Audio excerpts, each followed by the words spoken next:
આગળ વાત કરીએ એક બીજા મોટા સમાચાર જે આવી રહ્યા છે પોરબંદરથી સમુદ્રમાં કોસ્ટગાર્ડનું હેલિકોપ્ટર ક્રેશ થવાની ઘટના દુર્ઘટનામાં 2 જવાનોના મોત થયા હતા અને 2ને બચાવાયા સર્ચ ઓપરેશન દરમિયાન 2 જવાનોના મળ્યા છે મૃતદેહ રેસ્ક્યુ દરમિયાન હેલિકોપ્ટરમાં સર્જાઈ હતી ખામી 2 જવાનોને સર્ચ ઓપરેશન દરમિયાન બચાવાયા ઘાયલ જવાનોને સેનાની હોસ્પિટલમાં સારવાર અપાઈ રહી છે અને કોસ્ટગાર્ડની ટીમ ઘટનાની તપાસ કરવાની છે હવે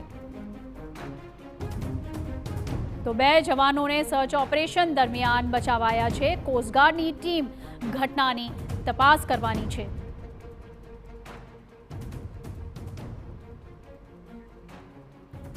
हमारा संवाददाता हितेश ठकरारનો ફોન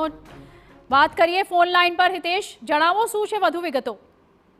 ચોક્કસથી જણાવ્યું કે ગઈકાલે રાત્રે નવી બંદર નજીક સમુદ્રમાં એક કોસ્ટગાર્ડનું એક જહાજ છે તે રેસ્ક્યુ માટે ગયું હતું હરિલીલા નામનું જે માલવાહક જહાજ છે તેના ક્રૂ મેમ્બરની તબિયત ખરાબ થઈ હતી તેને રેસ્ક્યુ કરી બચાવવાનો હતો તે દરમિયાન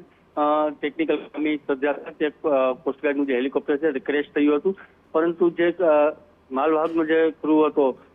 તેને ગંભીર ઈજા થઈ હતી તેમને જામનગર ખસેડવામાં આવ્યો છે તે દરમિયાન કોસ્ટગાર્ડના 4 જહાજ એક ડોનિયર અને એક હેલિકોપ્ટર દ્વારા સમુદ્રમાં જે કોસ્ટગાર્ડના 4 એર ક્રૂ મેમ્બરો હતા તેમની શોધખોળ